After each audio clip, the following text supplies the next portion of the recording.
What is going on, ladies and gentlemen? Today I am doing a full video review of my brand new full force feedback joystick base FFBeast. I've been using this thing for the last couple of months. It's been absolutely transformational to my DCS world flying experience, and I'm sure it can do the same for you. I'll also be going over some of the limitations of force feedback that we currently have, but of course mainly I'll be focusing on why force feedback is so important no matter whether you fly helicopters, Warbirds, or fly-by-wire jets. We have 2 good engine starts. You're clear to disconnect the headset. We'll see you on the left with the pin. Thanks a lot.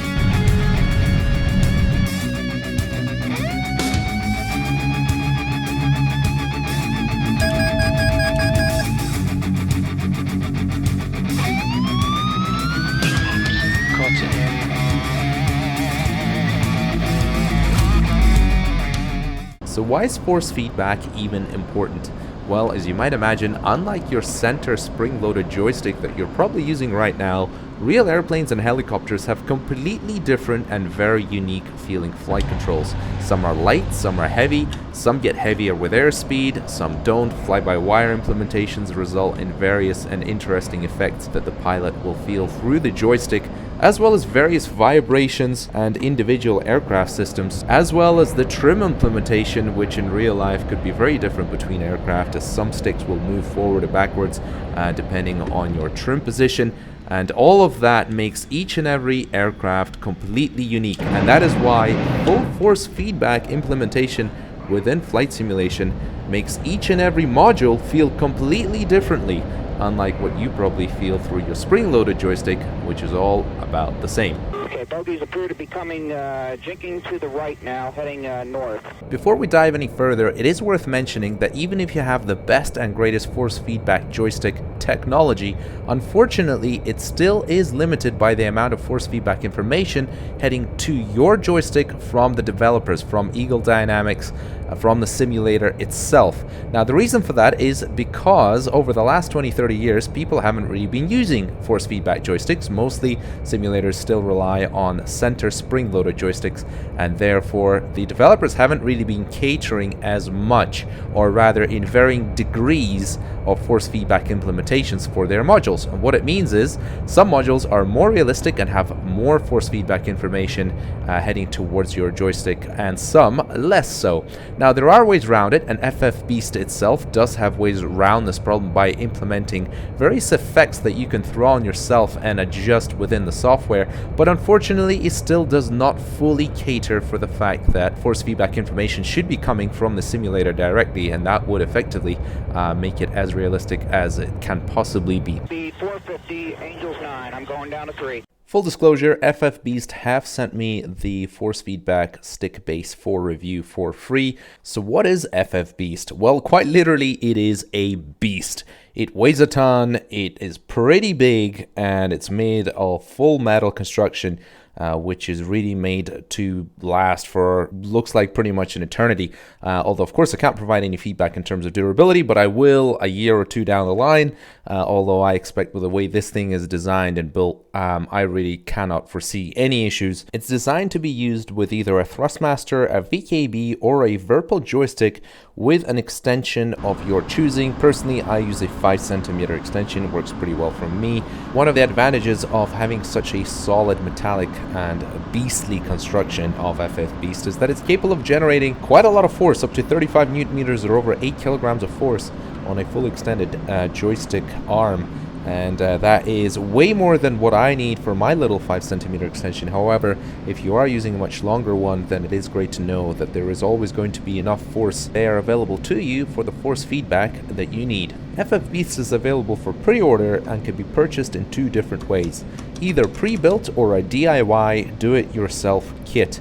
The pre-built version costs €899 plus shipping, although that does not include a power supply unit. You are able to use your own power supply unit, 12 to 24 volts, or an extra power supply unit could be supplied for some additional cost. The DIY versions of FFBeast are a hell of a lot cheaper, and if you want to save a little bit of money but still get into force feedback, this is something that I really recommend you consider, because I think it really puts it on par some of the other non-force feedback joysticks available out there. And, well, there's just literally no comparison, as you'll see very shortly with me demonstrating why force feedback and FFBeast is so bloody great in DCS.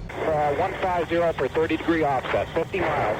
Alright, so to start demonstrating the benefits of a full force feedback stick, I thought we'd jump into the F5 first, and this is a great jet to demonstrate just how transformational full force feedback is. Now, first of all, this is a hydraulically boosted airplane. It weighs a few tons, and now when I displace the stick, it feels like I have real linkages, real hydraulics. Now, secondly, because this is a hydraulically boosted aircraft and it's not fly-by-wire, it really benefits with giving you the feedback in terms of trim. So as you can see, if I trim forward, the stick, like I'm not moving the stick forward, look, I'll show you. I'm just trimming and the stick is displacing forward, both in my virtual cockpit and my real flight stick here, my real joystick, is now trimming all the way back.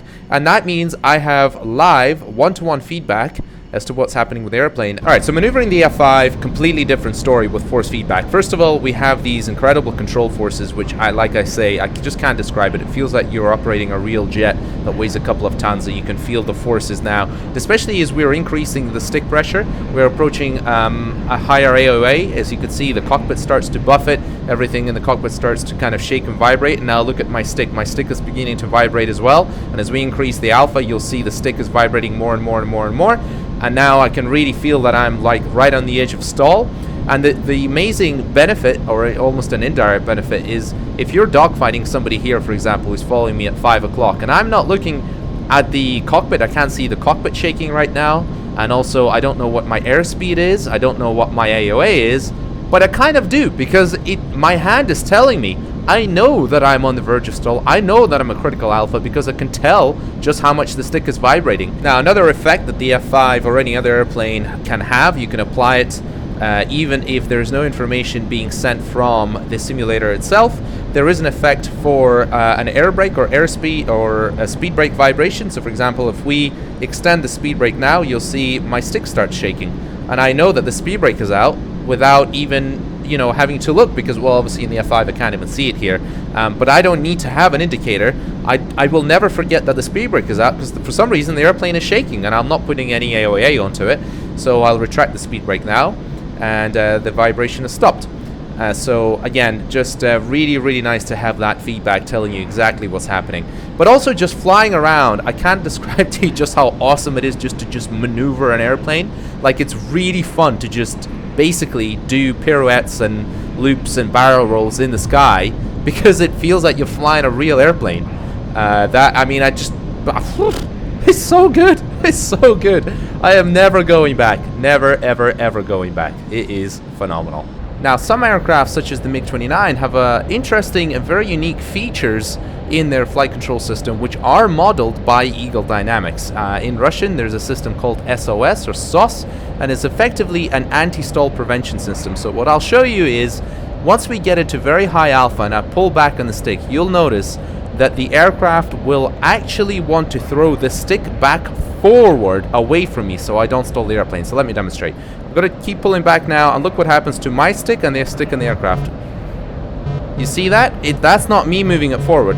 That is that's the SOS system that is in the MiG-29, moving it away from me. Now, interestingly enough, the Su-27 also has a similar feature, which pushes the stick forward when the pilot comes to a critical alpha. But unfortunately, it's not modeled in force feedback, so let me demonstrate. As you can see, the flight control system is moving the stick forward, but in my hand, I have no force feedback to tell me that that is what's happening. So it's a shame that this is the sort of information that isn't coming from Eagle Dynamics, because, the Su-27 is one of my favorite jets to fly. However, in every other respect, it is still absolutely phenomenal. As I pull back now, I've got some vibrations as I see the cockpit's vibrating, and my stick is getting a little bit of vibrations as well as I increase the angle of attack, and the amount of vibrations can be increased or decreased. And the way this airplane feels now, I mean, it's just phenomenal with force feedback.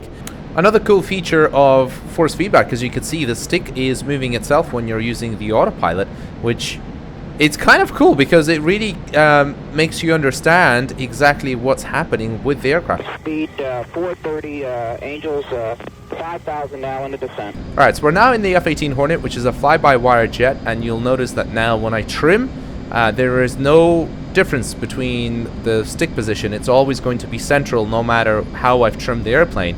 And that is like that in the cockpit here as well, and in real life, of course. And that is partly why I think the F-18 and the Mirage 2000, for me, from the airplanes that I fly, don't get quite as transformed with force feedback, just simply in the sense that first of all, the stick forces are always the same no matter what you do in this fly-by-wire system, except this is a good example of where Eagle Dynamics doesn't send enough force feedback information through to the simulator, and that is if we go into like super high alpha now, if I do something like a proper F-18 Hornet would, which is like get lots of vapor off the wings, I'd get lots of vibrations, my stick is vibrating in my hand, that's really great. But the problem is that in real life, I think there's a system built into the F-18 which, as you pull back more and more at extremely high alpha, the stick forces increase, so it's more difficult for the pilot to pull back all the way when the airplane is doing this kind of crazy stuff.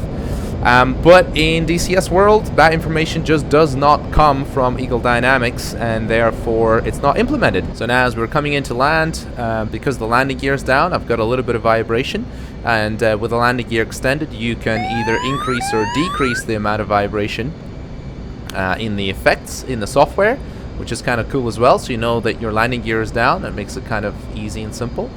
And as we make our approach here, also, it's a lot easier. Again, the F-18, just like the F-5, starts to feel like a real airplane, that you're manipulating real flight controls, which is pretty cool. So as we come into land here, we'll get a landing gear jolt, a jolt on touchdown, which is very difficult for me to demonstrate here. And as you can see, as we're rolling down the runway, we've got a little bit of vibration just from the wheels and the tarmac, I guess. That you can see going through the stick. Now I'm not holding it, and that is just really cool. It just makes it feel, again, you know, like you're operating something that's real. Crossing back over. Roger. Alright, so we're in the P-51 now, and Warbirds really shine with force feedback, and I mean like really shine. Now unfortunately, my understanding is that not all Warbirds have force feedback information coming from the game in the same way that the Mustang has. There's a little bit of airflow over the tail, so if I just want to, like, say, move the stick forward and let go, it springs back a little bit simply because of the airflow. And also when I move it back, it's just the airflow is moving it back. However, with ailerons, look, I can move them and I can leave the stick there because all we have is some cables to the ailerons and nothing else. And because there's no airflow, well, it's just going to stay in that position all the time. As we take off, now we're getting airflow over the wings. The flight controls are becoming stiffer.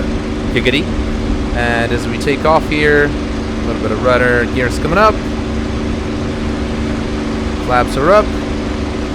And now I have real feel in the stick. Now, in fact, if anything, it's becoming quite heavy because these Warbirds, the faster you go, the heavier the flight controls and forces become. So the other thing, of course, is it's very easy, as you probably all know, to stall these things because they just absolutely snap on you. But with force feedback, you've got that beautiful pressure in your hand, and as you approach the critical angle of attack, you will feel the buffet. So I'm feeling the buffet now. If you look at the stick, it's shaking a little bit so I can release the pressure. And I know I'm on the verge of stall, but I can keep it from stalling basically all the time. I can be right on the edge of that critical alpha, right on the edge of stall, but never stall the airplane because I've got that incredible feel. And as I dive down now, if we get airspeed and get a lot of airspeed, passing through 300 miles an hour, now it becomes extremely stiff, giggity, extremely stiff on center, to try and manipulate the controls. And if I want to pull back, I really want to apply a little bit of, you know, that pressure. And I just can't describe to you the absolutely incredible feeling that you now have with flying Warbirds. I mean, these things, like, they talk to you. They really talk to you, like, especially now with those vibrations. And similarly, if we want to go, let's say, into a stall, so now as the airspeed is decreasing, you'll see the stick now becomes quite light. Now with almost zero airspeed, I can move it infinitely almost in any direction just freely. and then all these vibrations and stuff, now it's stopped vibrating, and the stick's no longer vibrating, you know, it is just absolutely phenomenal. Absolutely phenomenal. Roger that. 30-degree offset now. Alright, so we're now in the Huey, and I'll demonstrate I mean, how awesome force feedback is for flying helicopters. Now, a lot of you will probably say, well, that's nonsense because there's no force feedback in a real helicopter. Well, yeah, you're kind of right, but the point is that because we have infinite tunability for our stick, we can make it feel exactly like a real helicopter stick. So, real helicopters feel quite light on the cyclic, and as you can see, I can manipulate this with just a fingertip, but it's just so easy and light. And you know, the spring forces to spring back to the center are very, very light. However, they are still there. Now, the problem you had with center spring-loaded joysticks for flying helicopters, well, they're just completely unrealistic because the spring forces were just not right. Secondly, you couldn't really trim them properly because in a helicopter, the way you trim is you need to find a new neutral point right there. For example, if I let go, when I'm flying, you know, it's going to spring back to the center. But if I press the trim button, the red trim button on the stick, boom, that is now my new position, and the stick stays there, and everything happens from that new point. So I can press that button, manipulate the stick however I can. The spring forces are removed at this point, so it's just a free moving stick effectively, and I can position it there, for example, let go, and now that's my new neutral position. And I mean, that is just phenomenal. Obviously, that's the way a real helicopter is, and it gives you perfect live one-to-one feedback. Now, the other thing you can do in a helicopter generally is there is a thing called force trim. So, for example, there on the center console, you can toggle that on and off. If we take that off, now it becomes a totally free-moving cyclic. You can leave it in any sort of position, and that makes it extremely, extremely pleasant to hover. So if we come in here, for example, buzz the tower, shall we? There's the tower. So if we come in on this helipad, for example,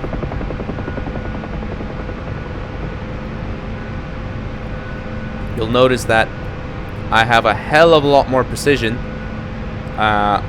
with the stick because my muscles are not fighting all the time to keep it in, you know, springing back to the center. I mean, they are a little bit right now because I have force trim on, but it just shows you just how nicely you can stabilize it and hover it.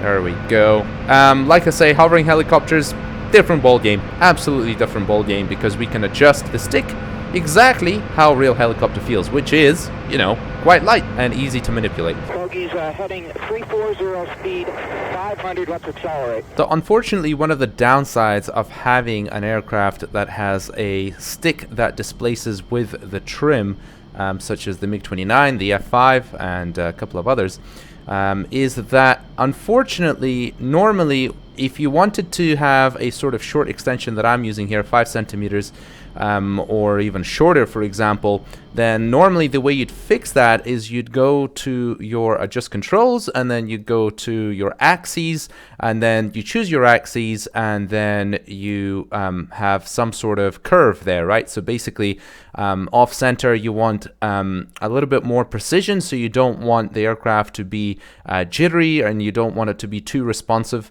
You want to be kind of docile off center. Now, the problem that we have is, as you can see now in my new trimmed state, this on the screen, you can see exactly where my stick position is. So if I create a curve now, well, it doesn't make any sense because my stick is no longer in the neutral position, which should be around about there, because it constantly moves its new neutral position with when you effectively trim out the aircraft. Unfortunately, there's just no way around it.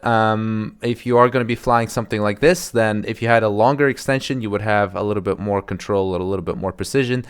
So I have to make do. It's a compromise, which is well worth it in my opinion for everything else that you gain. It just means that unfortunately you can't use the curves like you would sometimes with aircraft such as the F-18 or the Mirage 2000, where the stick does not displace as you trim the aircraft. it makes no difference. Then you can use the curves all you like, of course. Now, one thing about FFBeast that I wish was maybe slightly better, it's not something that would ever ruin the experience, and certainly not something that would ever make me go back to a regular joystick, but I wish that on center it was a little bit more positive, like it required a little bit more resistance to move off its central point. I wish it had that really defined central point. Now, where it does matter a little bit is when you're flying aircraft which could be a little bit twitchy, like the MiG-29, and especially where you can't use the curves for the reasons that I've probably mentioned before, which is when the stick displaces into a new neutral point when you trim it.